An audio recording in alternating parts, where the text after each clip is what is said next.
تو پھر شاعر مشرق کہلائے، علامہ کہلائے۔ تو یہ علامہ بعد میں ہیں، پیدا ہوئے تھے تو علامہ نہیں تھے۔ شاعر مشرق بعد میں ہیں، پیدا ہوئے تھے تو شاعر مشرق نہیں تھے۔ تو عزیزان محترم، معلوم ہوا کہ ہم انسانوں کی صفات وہ ہیں جو علم آنے کے بعد، کمال آنے کے بعد، فنون میں دسترس حاصل کرنے کے بعد آتی ہیں، لیکن یہ وہ ہے کہ جس کی صفات ازلی ہیں، ابدی ہیں۔ عزیزان محترم، اسی طرح سے اہل بیت کی صفات ہیں۔ جس طرح پروردگار نے کہا کہ میں مرید ہوں، صاحب ارادہ ہوں، تو ازلی بھی ہوں، ابدی بھی ہوں، سمدی بھی ہوں، لیکن اہل بیت کا معاملہ بھی ہم سے مختلف ہے۔ ان کا معاملہ اسی کی ذات پاک کی طرح سے ہے، جیسے وہ ابدی ہے، جیسے وہ ازلی ہے، اسی طرح سے یہ بھی ازلی ہیں، یہ بھی ابدی ہیں۔ یعنی ان کی طہارت کا ذکر اگر اس آیت میں کیا جا رہا ہے تو اس کا مطلب یہ نہیں ہے کہ آیہ تطہیر کے نزول کے بعد یہ طاہر ہوئے، آیہ تطہیر کے نزول کے بعد ان سے طہارت مختص ہوئی۔ جی نہیں، جب آیہ تطہیر نہیں نازل ہوئی تھی تب بھی یہ طاہر تھے، اور آیہ تطہیر نازل ہو گئی تب بھی یہ طاہر ہیں۔ اسی طرح سے جس طرح سے پروردگار عالم نے سورہ رحمان میں ارشاد فرمایا کہ وَالسَّمَاءَ رَفَعَهَا، آسمان کو پروردگار عالم نے بلند پیدا کیا ہے۔ تو عزیزان محترم، آسمان جب پیدا ہوا، آسمان جب خلق ہوا تو بلندی کے ساتھ خلق ہوا، یعنی آسمان کو بھی پروردگار نے ازلی ابدی بلندی دی ہے۔ یعنی آسمان کو بھی پروردگار نے جب خلق کیا تو بلندی کے ساتھ خلق کیا۔ جب سے آسمان ہے تب سے بلندی اس کا مقدر ہے۔ تو معلوم ہوا کہ آسمان جس طرح سے جب خلق کیا گیا تو بلندی کے ساتھ خلق کیا گیا، ویسے ہی اہل بیت کی تخلیق جب ہوئی تو طہارت کے ساتھ ان کی تخلیق ہوئی۔ یعنی جس طرح سے آسمان ہمیشہ بلند ہے اور بلند رہے گا، اسی طرح سے اہل بیت بھی پاک ہیں اور ہمیشہ پاک رہیں گے۔ صلوات پڑھ دیں محمد و آل محمد پر۔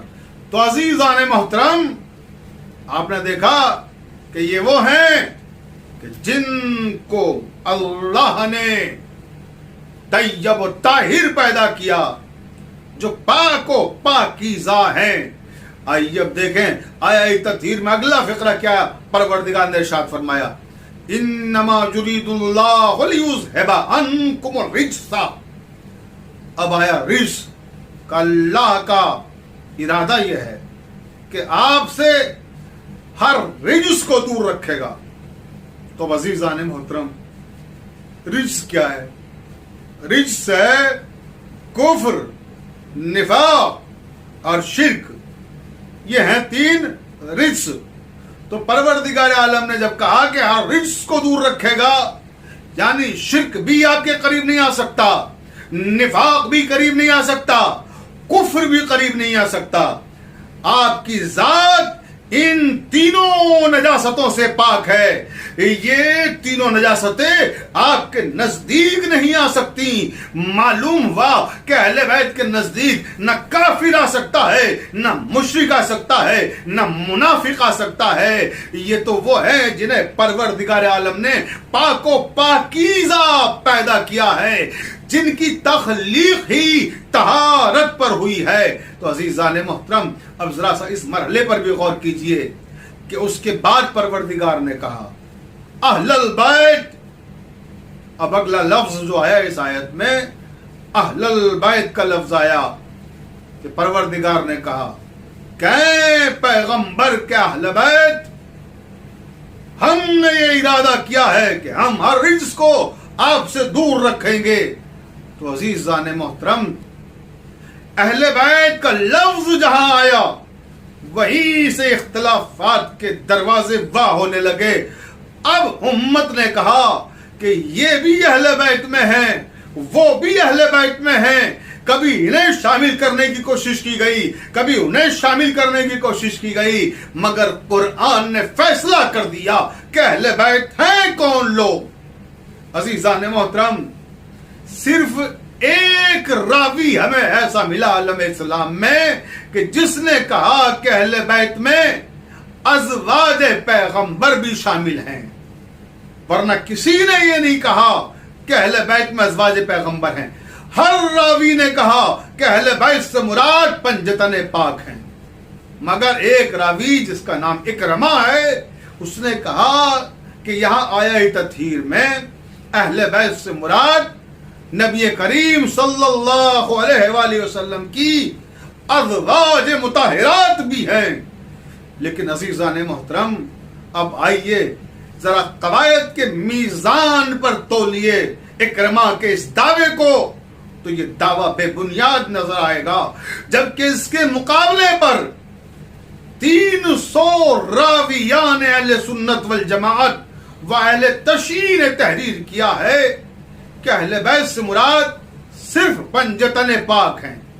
اور عزیزان محترم، اس حوالے سے میں آپ کی خدمت میں یہ بھی عرض کرتا چلوں کہ یہ 300 راوی جو اس آیہ تطہیر میں کہہ رہے ہیں کہ پنجتن مراد ہیں اہل بیت سے، اس آیت کے تعلق سے جو 300 راوی یہ کہہ رہے ہیں کہ اس آیت میں اہل بیت سے مراد پنجتن ہیں، ان 300 راویوں کے نام سند توثیق کے ساتھ علامہ امینی نے اپنی کتاب الغدیر میں تحریر کیے ہیں، جس کا جی چاہے وہ دیکھ سکتا ہے۔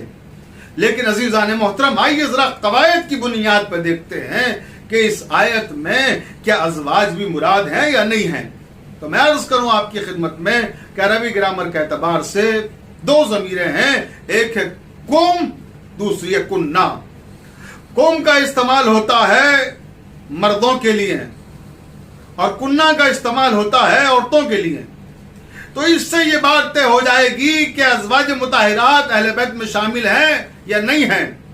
اس میں جو ضمیر استعمال ہوئی ہیں، میں آیت پڑھتا ہوں اور آپ دیکھیں، انما یرید اللہ لیذھب عنکم الرجس اہل البیت ویطہرکم تطہیرا۔ 2 مقام پر کم کی ضمیر آئی، اور کم کی ضمیر کیا ہے؟ مذکر کے لیے آتی ہے۔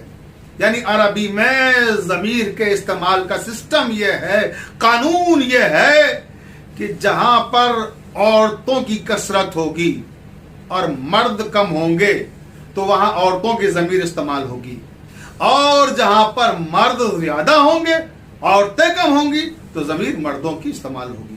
مثلا اس مجلس میں جو آن لائن منعقد ہو رہی ہے، جو حضرات جہاں جہاں پر بھی سن رہے ہیں، اب اگر وہ ایسی جگہ پر اجتماع ہیں، گھر کے اندر کچھ خواتین بھی ہیں اور کچھ بچے بھی ہیں، کچھ مرد بھی ہیں، اور کوئی باہر سے آنے والا آتا ہے، تو اب یہ دیکھا جائے گا کہ اس گھر میں جہاں آپ حضرات آن لائن میری مجلس کو سماعت فرما رہے ہیں، اس مجمع میں جو چند خواتین ہیں، جو چند افراد پر مشتمل ہے، عورتیں زیادہ ہیں یا مرد زیادہ ہیں؟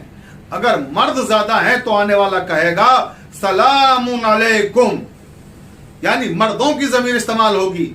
مثلا مرد ہے 50 اور عورتیں ہیں 10 تو ضمیر مردوں کی استعمال ہوگی، اور الٹ دیجئے، اگر عورتیں ہیں 50 اور مرد ہے 10 تو ضمیر عورتوں کی استعمال ہوگی، سلام علیکن،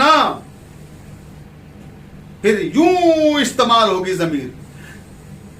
میں اس موقع پر آپ کو ایک اور موقع یاد دلانا چاہتا ہوں کہ جب کربلا کے میدان میں 10ویں محرم کو امام حسین تنہا بچے، اپنے عزیزوں کی قربانیاں دے چکے، اقربا کو راہ خدا میں نثار کر چکے، اور اب خیموں میں سوائے سید سجاد کے کوئی مرد نہیں ہے، سب عورتیں ہیں، تو امام نے جب سلام آخر بھیجا ہے تو فرمایا یا زینب، یا کلثوم، یا ام رباب، یا ام لیلا، یا ام فروا، یا رقیہ یا سکینہ یا فضہ علیکن منی السلام.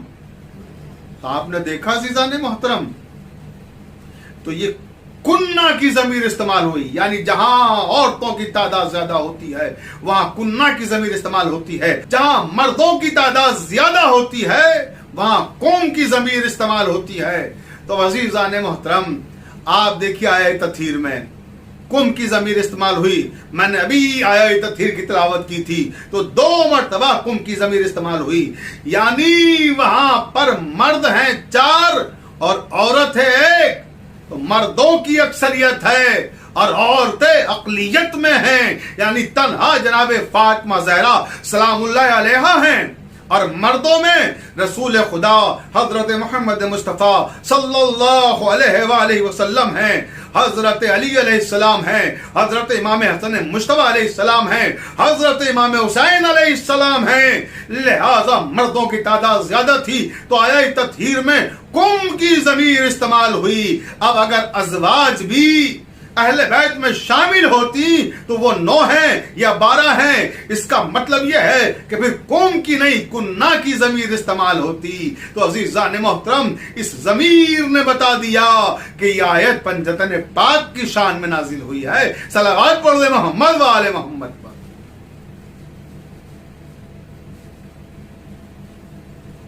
تو عزیزان محترم انما یرید اللہ لیذھب عنکم الرجس اہل البیت ویطہرکم تطہیرا. اس کا مطلب یہ ہے کہ اس آیہ تطہیر میں ازواج پیغمبر شامل نہیں ہے، صرف پنجتن پاک اہل بیت میں شامل ہیں. اور پھر یوں بھی اس مسئلے کو تو جناب ام سلمہ نے ہمارے لیے اور بھی آسان کر دیا کہ جب آیہ تطہیر نازل ہو رہی تھی تمام اہل تشیع و اہل سنت والجماعت کے راویان نے تحریر کیا کہ ام سلمہ اس مقام پر پہنچی جہاں آیہ تطہیر نازل ہو رہی تھی، خانہ فاطمہ بنت محمد صلی اللہ علیہ وآلہ وسلم میں، اور چادر تطہیر کے قریب پہنچ کر فرمایا السلام علیکہ یا رسول اللہ، اے اللہ کے رسول آپ پر میرا سلام ہو، اگر اجازت ہو تو میں بھی چادر تطہیر میں شامل ہو جاؤں. آواز پیغمبر آئی کیف یا ام سلمہ انک علی الخیر، اے ام سلمہ آپ وہیں پر ٹھہر جائیے، آپ خیر پر ہیں مگر اہل بیت میں شامل نہیں ہو سکتی. تو عزیزان محترم جو بیوی جو زوجہ خیر پر تھی جب وہ اہل بیت میں شامل نہیں ہو سکتی تو جو شر پر نہیں ہوں وہ کیسے اہل بیت میں شامل ہو جائیں گی. صلوات پڑھ دیں محمد و آل محمد پر. عزیزان محترم آپ نے دیکھا کہ وہ بیوی بھی وہ زوجہ بھی اہل بیت میں شامل نہیں ہو سکی جو خیر پر تھی. اب عزیزان محترم بیت اور اہل بیت کی تخصیص کے لیے ایک تمثیل دیتا چلوں. تاریخ میں ایک واقعہ ملتا ہے کہ مکے کے اطراف میں رہنے والے کچھ 9 مسلم افراد بیت اللہ کی زیارت کے لیے مکہ معظمہ تشریف لائے. سرحد مکہ پہ کچھ افراد بیٹھے ہوئے تھے. ان سے پوچھا کہ خانہ خدا کدھر ہے، بیت اللہ کہاں ہے، ہم اللہ کے گھر کا طواف کرنے آئے ہیں. ان منافقین نے ایک منافق کے مکان کو بتا دیا کہ یہ اللہ کا گھر ہے. وہ بیچارے 9 مسلم تھے، انہیں نہیں پتا کہ کون سا اللہ کا گھر ہے. اب وہ بیچارے اسی مکان کا طواف کرنے لگے. یہ خبر رسول خدا صلی اللہ علیہ وآلہ وسلم کو پہنچی کہ کچھ 9 مسلم آئے تھے اور منافقین نے ایک منافق کے مکان کا طواف کرا دیا. رسول رنجیدہ ہوئے، غم زدہ ہوئے، اداس ہوئے، مغموم ہوئے، پروردگار نے وحی نازل کی ہے میرے حبیب، ہم نے تمہیں رنجیدہ رہنے کے لیے نہیں بھیجا، ہم نے تمہیں مغموم رہنے کے لیے نہیں پیدا کیا۔ اٹھیے اور جائیے خانہ کعبہ پر، بیت اللہ پر ایک چادر آویزہ کر دیجئے، اعلان کر دیجئے کہ ویسی چادر کوئی بھی پورے مکے میں اپنے گھر کے اوپر آویزہ نہیں کرے گا۔ نبی کریم نے کالی چادر خانہ کعبہ کے چاروں طرف آویزہ کر دی، یعنی چادر کے اندر بیت کو چھپا دیا۔ اب عزیزان محترم، پیغمبر اسلام نے اعلان کر دیا کہ خبردار کوئی بھی اپنے گھر پر اس طرح سے چادر آویزہ نہیں کر سکتا۔ اب کوئی بھی کہیں سے آئے اسے پوچھنے کی ضرورت نہیں ہے کہ اللہ کا گھر کون سا ہے۔ کالی چادر کے اندر جو ہے وہ اللہ کا گھر ہے، بیت اللہ ہے، یہ خبر عام کر دی گئی۔ اب جو بھی آتا چادر والے گھر کو تلاش کرتا اور سمجھ جاتا یہ اللہ کا گھر ہے، یہ بیت اللہ ہے۔ تو عزیزان محترم، پروردگار عالم نے بتا دیا جو چادر کے اندر ہے وہ بیت ہے، جو چادر کے باہر ہے وہ حرم ہے۔ یعنی بیت کی تخصیص چادر کے ذریعے سے کی تو فرمایا کہ اہل بیت کے سلسلے میں بھی ہم تخصیص کر دیں گے، تشکیک کے سارے راستے بند کر دیں گے تاکہ زمانہ گمراہ نہ ہو، زمانہ بھٹکنے نہ پائے اور سمجھ جائے کہ اہل بیت کون ہے۔ کہ دیکھو ہم نے بیت کی تخصیص کی ہے چادر کے ذریعے سے، یعنی جو چادر میں ہے وہ بیت ہے، تو جو چادر تطہیر میں ہے وہ اہل بیت ہیں۔ صلوات پڑھ دے محمد وآل محمد پر۔ تو عزیزان محترم، انما یرید اللہ لیذھب عنکم الرجس اہل البیت ویطہرکم تطہیرا۔ اب اس آیہ مبارکہ میں آخری لفظ تطہیر کا استعمال ہوا، بس اب دامن وقت میں گنجائش بھی نہیں ہے کہ میں مزید تفصیلات میں جا سکوں، کیونکہ یہ آن لائن مجالس عموماً میں 35 یا 40 منٹ پڑھتا ہوں، اس سے زیادہ نہیں پڑھتا، تو وقت تمام ہو رہا ہے۔ اور آخری بات کہ اس آیت میں آخری لفظ آیا تطہیر، اور پروردگار عالم نے قرآن مجید میں 2 خواتین کی طہارت کا اعلان کیا ہے، ایک حضرت فاطمہ زہرا سلام اللہ علیہا اور دوسری حضرت مریم سلام اللہ علیہا، لیکن دونوں کے لیے لفظ ایک استعمال کیا مگر صیغہ بدل گیا۔ مثلا جناب زہرا کی طہارت کا جب استعمال کیا تو آیا تطہیر میں لفظ تطہیر استعمال کیا، اور جب مریم کی طہارت کا اعلان کے سورہ آل عمران کی 42ویں آیت میں ارشاد فرمایا یا مریم ان اللہ اصطفاک وطہرک واصطفاک علی نساء العالمین، اے مریم پروردگار نے آپ کو ساری کائنات کی عورتوں میں برگزیدہ قرار دیا ہے اور پاک و پاکیزہ بنایا ہے۔ عزیزان محترم، ادھر مریم کی طہارت کا اعلان، ادھر زہرا کی طہارت کا اعلان، مگر دونوں میں ایک فرق قائم ہے۔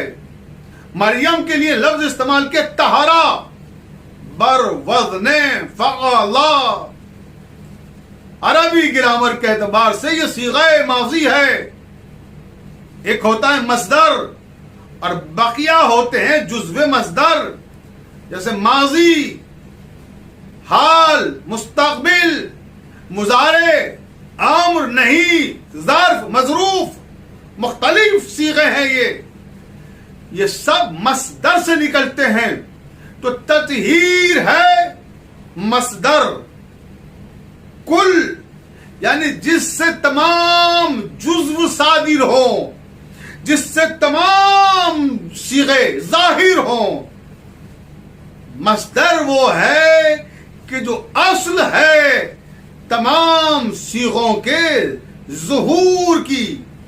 تو عزیزان محترم، جناب زہرا کی طہارت کا جب اعلان کیا تو لفظ جو استعمال کیا وہ مصدر استعمال کیا، تطہیر، اور جناب مریم کی طہارت کا اعلان کیا تو جو لفظ استعمال کیا، جو صیغہ استعمال کیا، وہ ماضی کا صیغہ، یعنی جو جزو مصدر ہے، اور فاطمہ کے لیے مصدر جو کل ہے، یعنی معلوم ہو گیا کہ فاطمہ کل عصمت ہیں، مریم جزو عصمت ہیں۔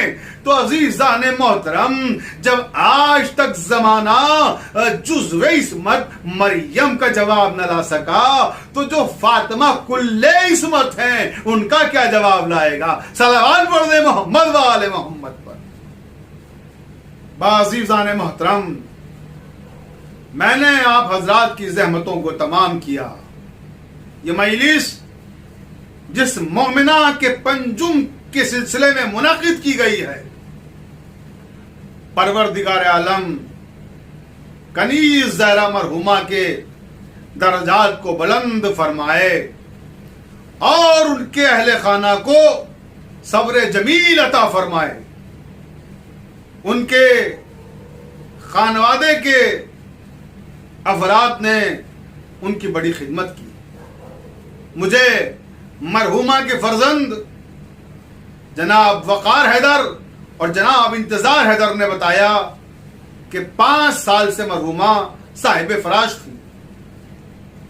بیٹوں نے خدمت کی، بہووں نے خدمت کی، اور مرحومہ کے شوہر نے مرحومہ کا خیال رکھا۔ ایک طویل عرصہ علالت ہے، اس کے بعد مرحومہ نے داعی اجل کو لبیک کہا۔ مجھے جیسا کہ ان کے فرزندوں نے بتایا، مرحومہ بڑی نیک سیرت خاتون تھی، عزادار تھی، ماتمدار تھی، اور صوم و صلات کی پابند تھی۔ اسی کے ساتھ جو ان کا وصف خاص تھا، خاندان کی وحدت کو قائم رکھنا، چھوٹوں کے ساتھ شفقت سے پیش آنا، بڑوں کی تعظیم اور تکریم کرنا۔ پروردگار عالم مرحومہ کے درجات کو بلند فرمائے۔ مرحومہ غریبوں کی ہمدرد، پریشان حال لوگوں کی خیر خواہ اور ایک کنبہ پرور خاتون تھی۔ ظاہر سی بات ہے کہ ماں ایک ایسی عظیم نعمت ہے جس کا کوئی بدل نہیں ہے اس کائنات میں۔ تو میں ان کے فرزندوں کو کس طرح سے ان کی ماں کی رحلت پر پرسا دوں کہ ماں ایسی شے ہے جس کی دعائیں اولاد کی طاقت ہوتی ہے۔ ماں ایک ایسی شے ہے کہ جو ایک شجر سایہ دار کی مانند اپنی اولاد پر ہمیشہ سایہ فگن رہتی ہے۔ ماں کی آغوش ممتا کا سمندر ہے کہ تھکا ہوا بچہ سارے دن کا جب باہر سے آتا ہے اور ماں کی آغوش میں سر رکھتا ہے تو ساری تھکاوٹ کافور ہو جاتی ہے۔ ماں ایک ایسی عظیم نعمت اور دولت ہے کہ جس کے فضائل اور مناقب احاطہ تقریر میں نہیں آ سکتے، احاطہ تحریر میں نہیں آ سکتے۔ ماں کی عظمت کو قرآن نے بیان کیا اور مختلف آیات کے ذریعے سے ماں کے ایثار اور قربانی کو روشن کیا۔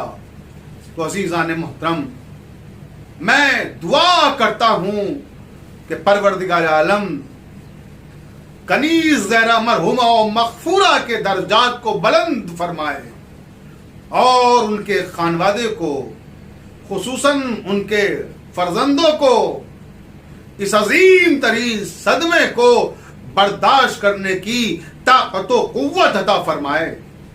لیکن میں ان کے فرزندوں سے اتنا ضرور کہوں گا کہ آپ کی ماں جب رخصت ہوئی تو اس وقت ایک بھائی، جیسا کہ میری گفتگو ہوئی جناب وقار حیدر سے، کہ وہ